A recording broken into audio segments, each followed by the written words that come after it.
تو مصعب بن سعد رضی اللہ تعالیٰ عنہ اپنے باپ سے روایت کرتے ہیں کہ حضور اکرم صلی اللہ علیہ وسلم تبوک کے لیے نکلے۔ یہ تبوک کی جنگ ہی ہے جس میں حضور نے سب سے کہا تھا کہ پیسے جمع کریں۔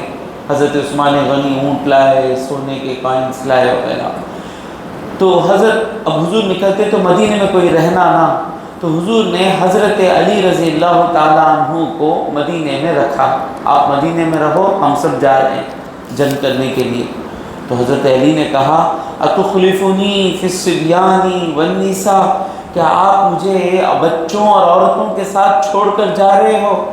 تو حضور نے کہا الا ترضی، کیا تم اس بات سے خوش نہیں ہوگے ان تکون منی بمنزلۃ ہارون الا انہ لیس نبی بعدی، کیا تم اس بات سے خوش نہیں ہو سکتے کہ تمہارا اور میرا رشتہ کیسا ہے جیسے ہارون اور موسیٰ علیہ السلام کا رشتہ ہے، سگے بھائی، یہ چچیرے بھائی۔ لیکن ہوا کیا تھا کہ جب موسیٰ علیہ السلام کو تورات دینے کے لیے اللہ تبارک و تعالیٰ نے طور کے پاس بلایا، تو موسیٰ علیہ السلام نے بنی اسرائیل کو حضرت ہارون علیہ السلام کے حوالے چھوڑ کر گئے تھے۔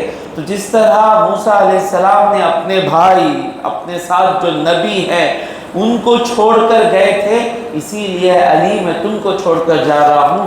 فرق اتنا ہے کہ میرے بعد کوئی نبی نہیں آئے گا، تم نبی نہیں ہو، لیکن میرا اور تمہارا رشتہ کیسا ہے؟ موسیٰ اور حضرت ہارون علیہ السلام کے جیسا رشتہ ہے۔ حضور اکرم صلی اللہ علیہ وسلم حضرت علی اپنے بارے میں کہتے ہیں والذی فلق الحبہ، اس کی قسم جو زمین سے دانہ نکالا، وبرأ النسمہ، اور لوگوں کو پیدا کیا، انہ لعہد النبی الامی الیہ، کہ حضور صلی اللہ علیہ وسلم نے مجھ سے ایک وعدہ لیا ہے، مجھے کہا ہے کہ اللہ یحبنی الا مؤمن، کہ مجھے صرف مومن ہی مجھ سے محبت کرے گا، ولا یبغضنی الا منافق، منافق ہی مجھ سے نفرت رکھے گا۔ تو حضرت علی کی حالت حضور ایک حدیث میں فرماتے ہیں عیسیٰ ابن مریم کی ہے کہ بہت سے لوگ ان سے اتنے دشمنی کیے کہ ان کو صلیب پر چلانے کے لیے چلے گئے، اور بہت سے لوگ ان کے معاملے میں اتنا غلو کیے کہ ان کو خدا کہہ دیے، خدا کا بیٹا کہہ دیے۔ تو اب ہوا کیا، حضرت علی کے بھی دشمن بنے لوگ فیوچر میں۔ تو حضرت علی عثمان غنی رضی اللہ تعالیٰ عنہ کے بعد حضرت علی کو خلیفہ چن لیا گیا۔ اب یہ فتنے کا دور تھا، وہ فتنہ حضرت عثمان غنی کو شہید کر دیا۔ یہودیوں کی سازش کامیاب ہو گئی، مسلمانوں کے اندر گھس گئے اور فتنہ ہوا، وہ فتنے چلتے رہے۔ 4-6 سال خلافت کی حضرت علی نے، تو ایک آدمی جو حضرت علی کو مسلمان عبد الرحمن ابن ملجم، نام کیا؟ عبد الرحمن ابن ملجم، توحید کو پسند کرنے والا عبد الرحمن ابن ملجم، اس کی جماعت خوارج، یہ لوگ مانتے تھے کہ حضرت علی کافر ہیں، نعوذ باللہ۔ کیسے کافر ہیں؟ شرک کرنے والے کافر۔ مسلمانوں کو شرک کرنے والا کہنا تب سے چل رہا ہے۔ کس پر لگائے تہمت؟ حضرت علی پر، شرک کرنے والے کافر۔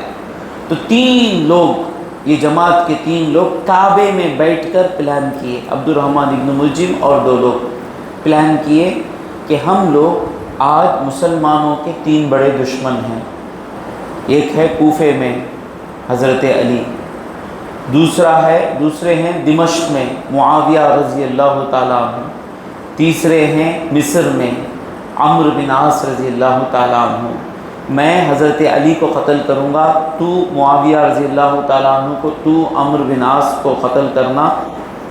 21 رمضان کی تاریخ چنی گئی، اس وقت کوئی واٹس ایپ نہیں، کچھ نہیں، ماسٹر پلان کیا گیا۔ یہ کوفہ آیا، وہ وہاں گیا، وہ وہاں گیا۔ 21 رمضان کے فجر کی نماز میں مسجد میں یہ تینوں نماز پڑھانے آتے ہیں، تینوں کو ہم پہلی صف میں کھڑ کر شہید کریں گے۔ تو یہ عبد الرحمن بن ملجم اپنے خنجر کو زہر پلا کر، فل زہر پلا کر لے کر آ کر فجر کی نماز میں پہلی صف میں حضرت علی کے پیچھے خنجر چھپا کر کھڑ گیا۔ ساتھ میں حضرت حسن کھڑے ہیں، صحابہ کھڑے ہیں، خنجر لے کر کھڑا۔ اب ان کی نماز کیسی تھی صحابہ کی؟ تکبیر باندھتے ہی اللہ سامنے۔